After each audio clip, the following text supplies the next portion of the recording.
Hello, weary travelers, and welcome to ASMR Niana. Thanks for joining me again. So this chapter is a big one. The monster creature wakes up. So let's find out what happens. Grip tightly to your comfy chair and get some nice tea. Light a candle. You're gonna need it. Okay. Chapter 5. It was on a dreary night in November that I beheld the accomplishment of my toils. With an anxiety that almost amounted to agony, I collected the instruments of life around me, that I might infuse a spark of being into the lifeless thing that lay at my feet. It was already 1 in the morning. The rain pattered dismally against the panes, and my candle was nearly burnt out, when, by the glimmer of the half-extinguished light, I saw the dull yellow eye of the creature open. It breathed hard, and a convulsive motion agitated its limbs. How can I describe my emotions at this catastrophe, or how delineate the wretch whom with such infinite pains and care I had endeavored to form? His limbs were in proportion, and I had selected his features as beautiful. Beautiful, great God, his yellow skin scarcely covered the work of muscles and arteries beneath. His hair was of a lustrous black and flowing, his teeth of pearly whiteness, but these luxuriances only formed a more horrid contrast with these watery eyes that seemed almost of the same color as the dune-white sockets in which they were set, his shriveled complexion and straight black lips. The different accidents of life are not so changeable as the feelings of human nature. I had worked hard for nearly 2 years for the sole purpose of infusing life into an inanimate object. For this I had deprived myself of rest and health. I had desired it with an ardor that far exceeded moderation. But now that I had finished, the beauty of the dream vanished, and breathless horror and disgust filled my heart. Unable to endure the aspect of the being I had created, I rushed out of the room and continued a long time traversing my bedchamber, unable to compose my mind to sleep. At length, lassitude succeeded to the tumult I had before endured, and I threw myself on the bed in my clothes, endeavoring to seek a few moments of forgetfulness. But it was in vain. I slept indeed, but I was disturbed by the wildest dreams. I thought I saw Elizabeth, in the bloom of health, walking in the streets of Ingolstadt. Delighted and surprised, I embraced her, but as I imprinted the first kiss upon her lips, they became vivid with the hue of death. Her features appeared to change, and I thought that I held the corpse of my dead mother in my arms. A shroud enveloped her form, and I saw the grave worms crawling in the folds of flannel. I started from my sleep with horror. A cold dew covered my forehead, my teeth chattered, and every limb became convulsed, when, by the dim and yellow light of the moon, as it forced its way through the window shutters, I beheld the wretch, the miserable monster whom I had created. He held up the curtain of the bed, and his eyes, if eyes they may be called, were fixed on me. His jaws opened, and he muttered some inarticulate sounds, while a grin wrinkled his cheeks. He might have spoken, but I did not hear. One hand was stretched out, seeming to detain me, but I escaped and rushed downstairs. I took refuge in the courtyard belonging to the house which I inhabited, where I remained during the rest of the night, walking up and down in the greatest agitation, listening attentively, catching and fearing each sound as if it were to announce the approach of the demoniacal corpse to which I had so miserably given life. Oh, no mortal could support the horror of that countenance. A mummy again endued with animation could not be so hideous as that wretch. I had gazed on him while unfinished. He was ugly then, but when those muscles and joints were rendered capable of motion, it became a thing such as even Dante could not have conceived. I passed through the night wretchedly. Sometimes my pulse beat so quickly and hardly that I felt the palpitation of every artery. At others, I nearly sank to the ground through languor and extreme weakness. Mingled with this horror, I felt the bitterness of disappointment. Dreams that had been my food and pleasant rest for so long a space were now become a hell to me, and the change was so rapid, the overthrow so complete. Morning, dismal and wet, at length dawned, and discovered to my sleepless and aching eyes the church of Ingolstadt, its white steeple and clock, which indicated the 6th hour. The porter opened the gates of the court, which had that night been my asylum, and I issued into the streets, pacing them with quick steps, as if I sought to avoid the wretch whom I feared every turning of the street would present to my view. I did not dare return to the apartment which I inhabited, but felt impelled to hurry on, although drenched by the rain which poured from a black and comfortless sky. I continued walking in this manner for some time, endeavoring by bodily exercise to ease the load that weighed upon my mind. I traversed the streets without any clear conception of where I was or what I was doing. My heart palpitated in sickness of fear, and I hurried on with irregular steps, not daring to look round me. Like one on a loathsome road who doth walk in fear and dread, and having once turned round, walks on, and turns no more his head, because he knows a frightful fiend doth close behind him dread. Continuing thus, I came at length opposite to the inn at which the various diligences and carriages usually stopped. Here I paused, I knew not why, but I remained some minutes with my eyes fixed on a coach that was coming towards me from the other end of the street. As it drew near, I observed that it was the Swiss diligence. It stopped just where I was standing, and, on the front door being opened, I perceived Henry Clerval, who, on seeing me, instantly sprung out.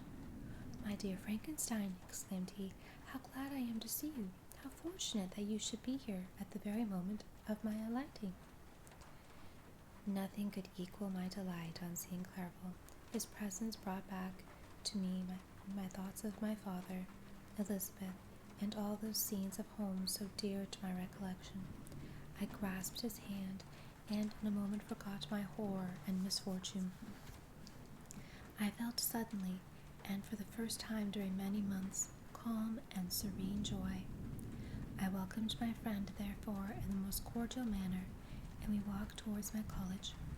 Clerval continued talking for some time about our mutual friends and his own good fortune in being permitted to come to Ingolstadt.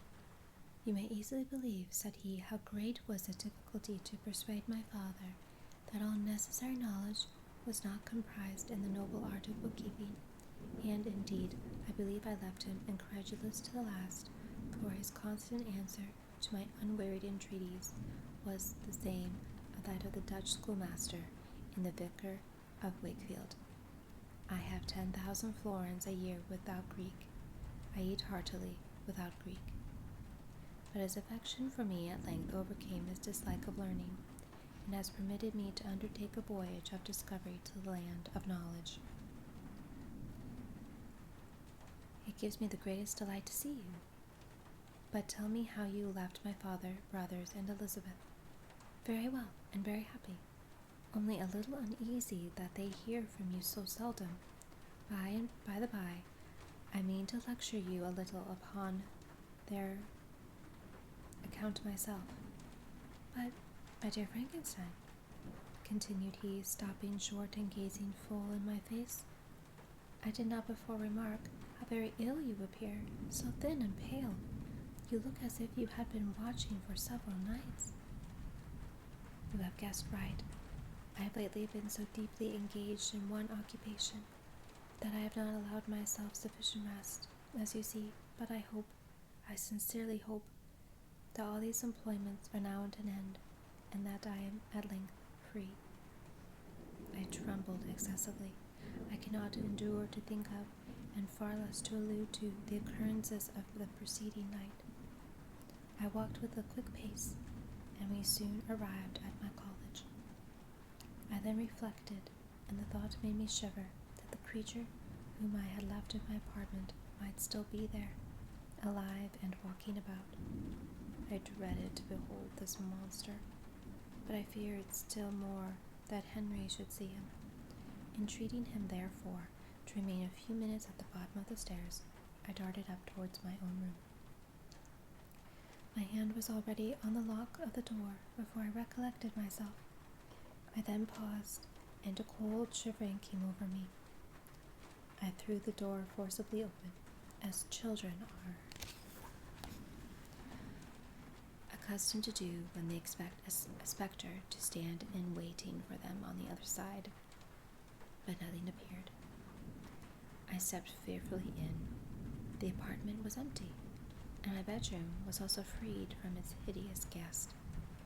I could hardly believe that so great a good fortune could have befallen me, but when I became assured that my enemy had indeed fled, I clapped my hands for joy and ran down to Clairville. We ascended into my room, and the servant brought breakfast, but I was unable to contain myself. It was not joy only that possessed me. I felt my flesh tingle with excess of sensitivity, and my pulse beat rapidly. I was unable to remain for a single instant in the same place. I jumped over the chairs, clapped my hands, and laughed aloud.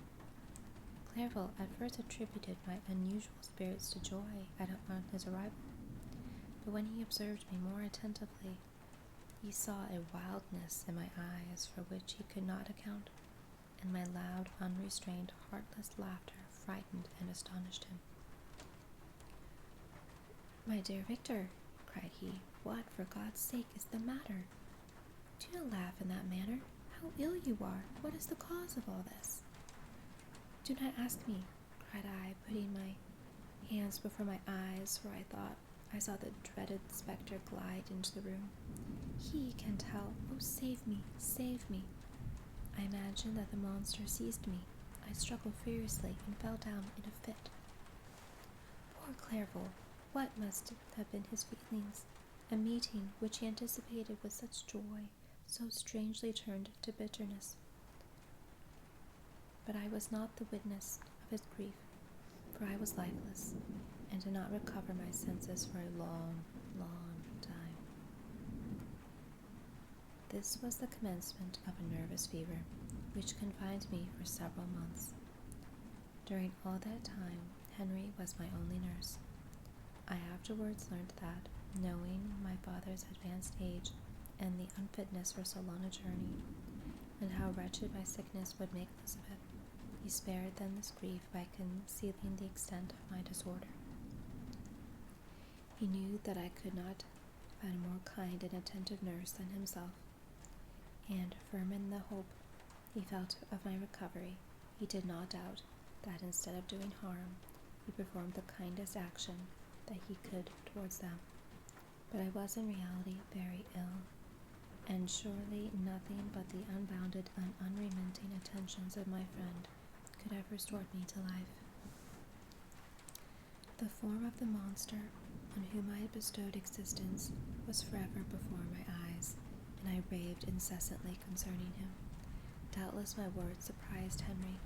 He at first believed them to be the wanderings of my disturbed imagination, but the pertinacity in which I continually recurred to the same subject persuaded him that my disorder indeed owed its origin to some uncommon and terrible event. By very slow degrees, and with frequent relapses that alarmed and grieved my friend, I recovered. I remember the first time I became capable of observing outward objects with any kind of pleasure. I perceived that the fallen leaves had disappeared and that the young buds were shooting forth from the trees that shaded my window. It was a divine spring, and the season contributed greatly to my convalescence. I felt also sentiments of joy and affection revive in my bosom.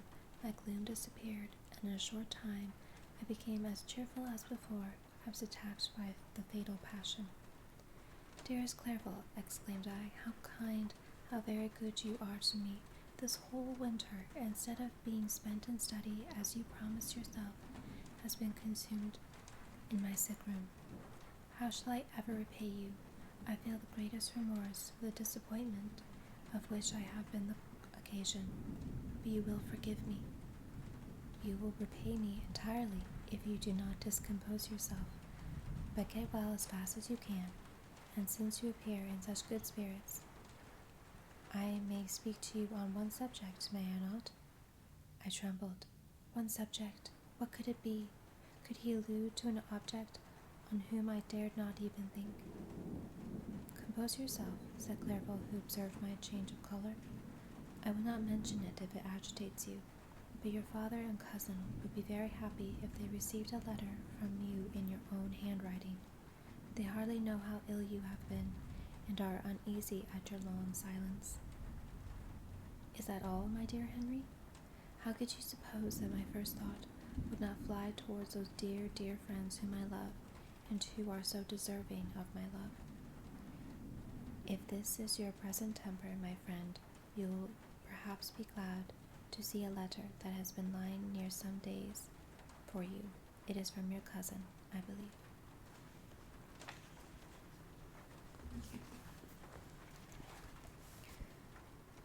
That's the end of the chapter. Thanks for joining me.